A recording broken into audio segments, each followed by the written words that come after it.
എല്ലാവർക്കും നമസ്കാരം. ഇന്ന് നമ്മൾ നമ്മുടെ ശരീരത്തിന് ആവശ്യമായ വൈറ്റമിനുകളെക്കുറിച്ചും മിനറലുകളെക്കുറിച്ചുമാണ് പഠിക്കുന്നത്. വൈറ്റമിനുകൾ എന്തിനാണ്? നമ്മളുടെ ശരീരത്തിന് വൈറ്റമിനുകൾ എന്താണ് ഉപയോഗം?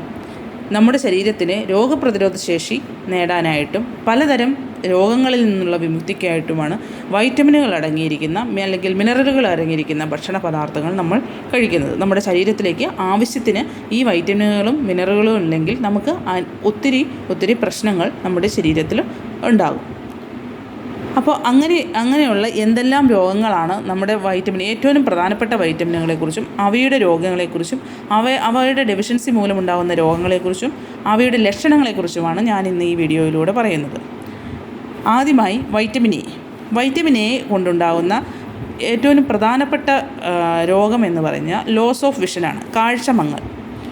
നമ്മൾക്ക് രാത്രിയൊന്നും കാഴ്ച ഉണ്ടാവില്ല. അതിൻ്റെ ലക്ഷണങ്ങൾ എന്ന് പറഞ്ഞാൽ രാത്രി കാഴ്ച ഉണ്ടാവില്ല. അതുപോലെ ചില സമയത്ത് കംപ്ലീറ്റ് ലോസ് ഓഫ് വിഷൻ ആയിരിക്കും. അടുത്ത ഇമ്പോർട്ടൻ്റ് ആയിട്ടുള്ള വൈറ്റമിൻ എന്ന് പറഞ്ഞു കഴിഞ്ഞാൽ വൈറ്റമിൻ B1 ആണ്. വൈറ്റമിൻ B1 കൊണ്ട് നമുക്ക് ഡെഫിഷ്യൻ്റ് ആയിക്കഴിഞ്ഞാൽ നമുക്കുണ്ടാകുന്ന രോഗമാണ് ബെറിബെറി എന്ന് പറഞ്ഞ രോഗം. അതിൻ്റെ പ്രധാനപ്പെട്ട ലക്ഷണങ്ങൾ എന്ന് പറഞ്ഞാൽ നമ്മുടെ മസിൽസൊക്കെ വീക്കായിരിക്കും. അതുപോലെ തന്നെ വർക്ക് ചെയ്യാനുള്ള എനർജി ഒന്നും കാണത്തില്ല. വളരെ വീക്കായിട്ടുള്ള ഒരാളായിരിക്കും വൈറ്റമിൻ B1 ഡെഫിഷ്യൻ്റ് ആയിട്ടുള്ള ഒരാൾ. അപ്പോൾ അടുത്ത വൈറ്റമിനാണ് വൈറ്റമിൻ സി. വൈറ്റമിൻ സിയെക്കുറിച്ച് നമുക്കെല്ലാവർക്കും അറിയാം. കൊറോണയുടെ സമയങ്ങളിൽ മൊത്തം നമുക്ക് ടാബ്ലറ്റ്സ് ആയിട്ട് മെഡിസിനായിട്ട് തന്നിരുന്നത് വൈറ്റമിൻ സി ടാബ്ലറ്റാണ്. അപ്പോൾ വൈറ്റമിൻ സിയുടെ ഡെഫിഷ്യൻസി കൊണ്ട് സ്കർവി എന്ന് പറഞ്ഞ രോഗമാണ് ഉണ്ടാകുന്നത്. ഈ സ്കർവി രോഗമുണ്ടാകുമ്പോൾ അതിൻ്റെ ലക്ഷണങ്ങൾ എന്താണെന്ന് വെച്ചാൽ നമ്മുടെ പല്ലിൻ്റെ മോണകളിൽ നിന്നുമൊക്കെ രക്തം വെറുതെ വന്നുകൊണ്ടിരിക്കും. അല്ലാതെ സാധാരണ എന്തെങ്കിലും കൊണ്ടുവരുന്നത് പോലെയല്ല, അല്ലാതെ ഒരു വേറെ ബുദ്ധിമുട്ടുകളൊന്നും ഇല്ലാതിരിക്കുമ്പോൾ തന്നെ വൈറ്റമിൻ സി ഡെഫിഷ്യൻ്റ് ആയിട്ടുള്ള ഒരാൾക്ക് മോണകളിൽ നിന്ന് ബ്ലഡ് വരും.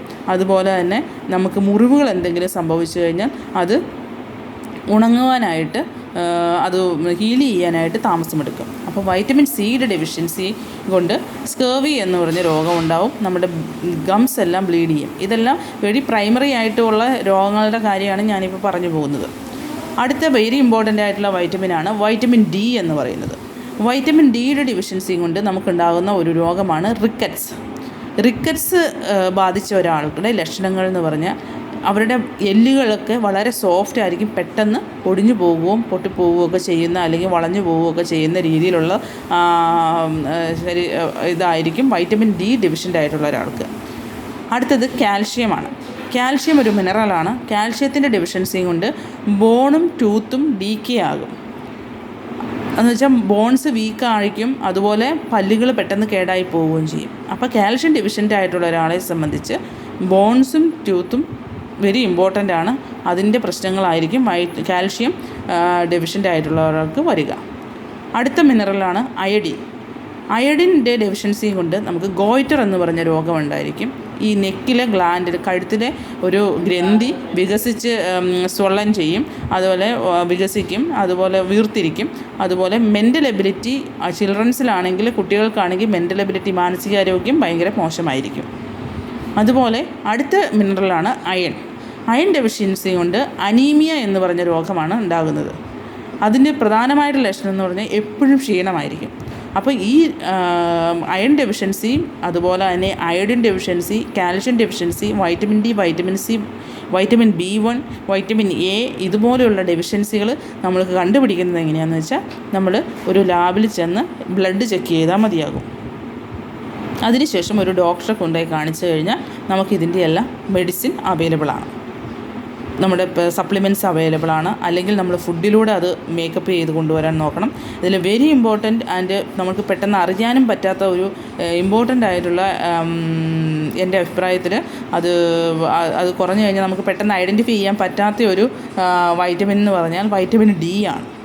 വൈറ്റമിൻ ഡി നമ്മൾ നോർമലി സൺലൈറ്റിൽ നിന്നൊക്കെയാണ് വൈറ്റമിൻ ഡി കൂടുതലായിട്ട് ലഭിക്കുകയെങ്കിലും നോർമലി ഇന്നത്തെ ലൈഫ് സ്റ്റൈലിൽ നമുക്ക് വൈറ്റമിൻ ഡി ഡെഫിഷ്യൻസി ആയിക്കഴിഞ്ഞാൽ നമുക്കുണ്ടാകുന്ന ബുദ്ധിമുട്ടുകൾ നമുക്ക് പെട്ടെന്ന് വൈറ്റമിൻ ഡിയുടെ ഡെഫിഷ്യൻസി ആണെന്ന് തിരിച്ചറിയാൻ പറ്റാത്ത രീതിയിലുള്ള പ്രശ്നങ്ങളായിരിക്കും. കാരണം ബോൺസ് സോഫ്റ്റ് ആവുന്നതൊന്നും നമ്മൾ അറിയുന്നില്ലല്ലോ.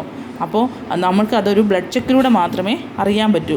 20ക്ക് താഴെയാണ് വൈറ്റമിൻ ഡിയുടെ ഡെഫിഷ്യൻസി, വൈറ്റമിൻ ഡിയുടെ കൗണ്ട് ബ്ലഡ് ചെക്ക് ചെയ്യുമ്പോഴെങ്കിൽ ഉറപ്പായിട്ടും നിങ്ങൾ സപ്ലിമെൻറ്റ്സ് എടുത്തിരിക്കണം. അപ്പോൾ ഇതുപോലുള്ള വീഡിയോസും ഷോർട്സുമൊക്കെ ആയിട്ട് വീണ്ടും വരാം. Okay then bye.